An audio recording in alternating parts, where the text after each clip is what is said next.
Hello guys, मैं Manish sir. आज math में मेंसुरेशन से इम्पोर्टेंट टॉपिक लेकर आया हूँ, बेलन। बेलन से संबंधित कौन कौन से फॉर्मूले या कौन कौन से सवाल हैं वो आज देखेंगे। चलिए देखें। तो देखते हैं कि बेलन क्या होता है। जैसे एक कोई वृत्त दिया हो, ये वृत्त है, इसमें क्या होती है, एक केंद्र से लेकर परिधि तक की दूरी त्रिज्या कहलाती है। अब इसी वृत्त में यदि हम हाइट जोड़ दें यहाँ से लेकर यहाँ तक, तो ये एक प्रकार से एक बेलन की आकृति ले लेगा। जब नीचे वृत्त है तो ऊपर भी वृत्त बनेगा, ये चीज़ क्या हो जाएगी, हमारी बेलन बन जाएगी, जो कि ये दिया गया है। ठीक, बेलन जिसमें यहाँ से लेकर यहाँ तक की जो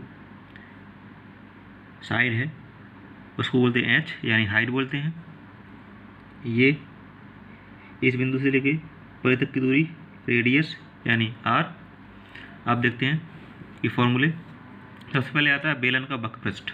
बेलन का वक्रपृष्ठ, तो बेलन के वक्रपृष्ठ का फॉर्मूला था 2πr/h। ये इसका फॉर्मूला है 2πr/h। बेलन का संपूर्ण पृष्ठ 2πr ब्रैकेट में h प्लस का r। बेलन का आयतन πr²h। ये जो फॉर्मूले हैं ये कहाँ से आए वो देखें। जैसे सबसे पहले क्या कहा था हमने कि ये वृत्त बना था, वृत्त, तो वृत्त का क्षेत्रफल क्या होता है, वृत्त का क्षेत्रफल जो एरिया होता है वो क्या होता है πr² होता है।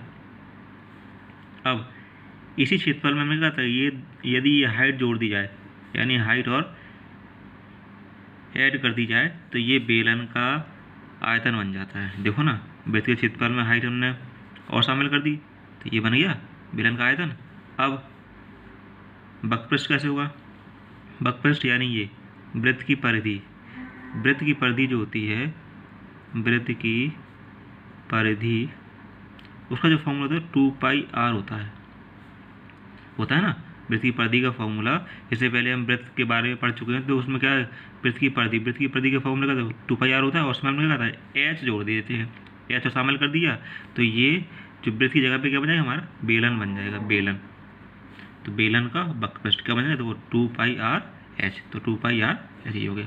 अब संपूर्ण पृष्ठ में, वक्रपृष्ठ में क्या होता है, ये केवल जो ये जो बेलन होता है किस आकृति का होता है मालूम है, जैसे पाइप होता है ना, पाइप, तो उसी तरीके का होता है। तो बेलन का जो वक्रपृष्ठ होता है, जो पाइप की सतह होती है गोल गोल, जैसे कि अभी हम दिखा रहे हैं, जैसे मान लो ये है, ये पेन ही है मान लो, तो ये एक प्रकार से बेलन के आकार का है ना बेलन। देखो यहाँ जो दिया है ये वाला पोर्शन वो वृत्त के आकार का है, सर्किल है ना, तो ये यहाँ से लेकर यहाँ तक रेडियस हो जाएगी, ये जो उसको जाएगी ये उसकी हाइट बन जाएगी, इस तरीके से दिया है, ये देखो बेलन ही तो है। अब वक्रपृष्ठ का होता है, वक्रपृष्ठ ये जो पृष्ठ होता है ये उसका वक्रपृष्ठ कहलाता है। तो बेलन का वक्रपृष्ठ हो जाएगा ये वाला। संपूर्ण पृष्ठ क्या होता है, संपूर्ण पृष्ठ में ये पृष्ठ तो आता ही है, साथ में ये नीचे वाला और सेम प्रोसेस में जो ऊपर वाला होता है, इसमें देखो नीचे वाला ऊपर वाला ये दोनों जुड़ जाते हैं ना। तो ये दोनों क्या है, वृत्त का क्षेत्रफल है ना, दोनों वृत्त का, तो इसका क्षेत्रफल जो मतलब जुड़ जाएगा।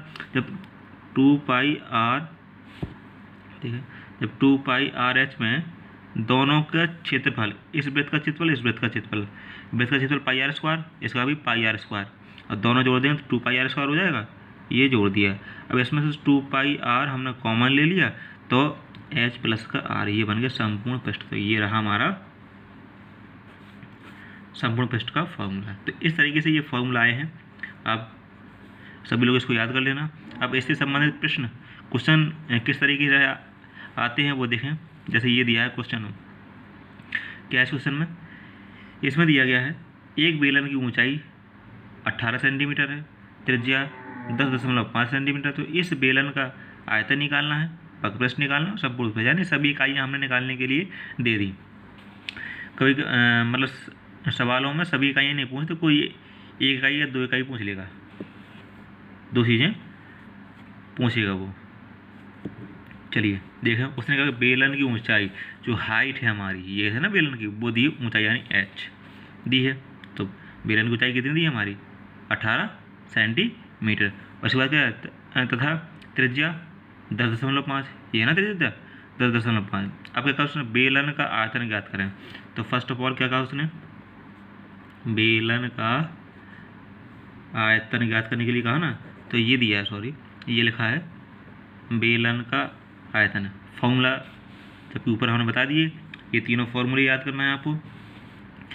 बेलन का आयतन का फॉर्मूला πr²h ये दिया गया है।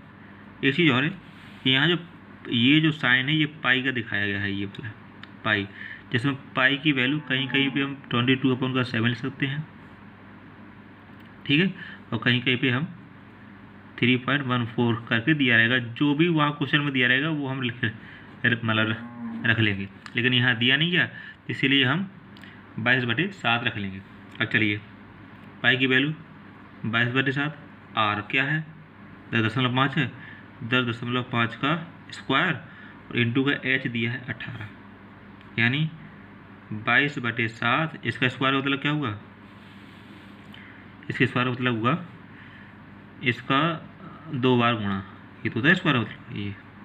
अब जब हम इस चीज़ को सॉल्व करेंगे, ये सभी प्रक्रिया को सॉल्व करेंगे, तो सॉल्व करने पर जो हमारा आंसर है वो आएगा 6237।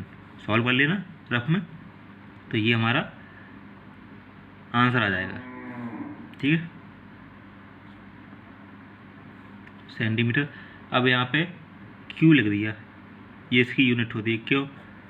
क्यू क्यों लिखा, क्योंकि यहाँ पे जो इकाई है वो 3 है। आर का स्क्वायर यानी आर 2 बार है, एच 1 बार। जैसे हम बीजगणितीय एक्सप्रेशन में हमने समझा था कि एक्स का गुणा एक्स में करते हैं तो एक्स का स्क्वायर हो जाता है। अब मान लो 3x का गुणा करेंगे तो एक्स का क्यू हो जाएगा ना। तो इसी प्रकार ये 3 इकाइयाँ हैं, 2 आर है क्योंकि आर का स्क्वायर है और 1 एच है। तो देखिए इसमें 2 सेंटीमीटर हो जाएगा, इसमें 1 सेंटीमीटर, 2 1 3 सेंटीमीटर, यानी घन सेंटीमीटर क्यू बन जाएगा ये इसकी। अब सेकंड पोर्शन में क्या कहा उसने, पूछा है बेलन का वक्रपृष्ठ। तो बस फॉर्मूला तो बेलन का वक्रपृष्ठ फॉर्मूला 2πr/h। 2 पाई की वैल्यू 22/7, आर दिया है 10.5 गुणा h 18 सेंटीमीटर। अब हम इसको सॉल्व करेंगे, जब भी हम इस पूरे टर्म को सॉल्व करेंगे तो हमारा सॉल्यूशन में आएगा क्या 1188 सेंटीमीटर स्क्वायर। अब आपको सर इसमें क्यू ले लिया, इसमें स्क्वायर, अब इसमें आर जो है वो 1 है, एच भी 1 है, तो दोनों को यदि हम इनका मल्टीप्लाई करेंगे तो स्क्वायर बन जाएगा ना, 1 1 2 करके, बस ऐसे ही। अब अगला टर्म में क्या पूछा उसने, संपूर्ण पृष्ठ। तो बेलन का संपूर्ण पृष्ठ फॉर्मूला होता था 2πr और h प्लस का r। 2 पाई की वैल्यू 22/7, r है 10.5 दिया है ब्रैकेट में, h 18 और प्लस के 10.5। अब इन दोनों को जोड़ देंगे तो सॉल्व कर लो 10.5 और यहाँ पे ब्रैकेट को जब सॉल्व करेंगे तो यहाँ ब्रैकेट उसके बीच में मतलब किसी का साइन नहीं तो गुणा का साइन होता है, पहले बताया था हमने बीजगणित में, बोर्ड मास में। अब इन दोनों को ऐड करेंगे तो इनका आएगा 28.5। अब जब हम इस पूरी टर्म्स को सॉल्व करेंगे तो जो हमारा आंसर वो इतना आ जाएगा सेंटीमीटर स्क्वायर। ये है एक, ये आंसर निकला हमारा। ये आयतन रहा, बेलन का आयतन, बेलन का वक्रपृष्ठ और बेलन का संपूर्ण पृष्ठ। तो इस तरीके से हमारी परीक्षाओं में सवाल आते हैं। तो गाइस आशा करता हूँ ये सवाल समझ में आया होगा। इसी टाइप के कुछ सवाल हैं जो आपको गृह कार्य के रूप में देंगे। चलिए गाइस, तो ये रहे वो सवाल, आप इनका स्क्रीनशॉट लेके सॉल्व कर सकते हैं और जो भी प्रॉब्लम हो तो कमेंट करके ज़रूर बताएं। Okay guys, bye.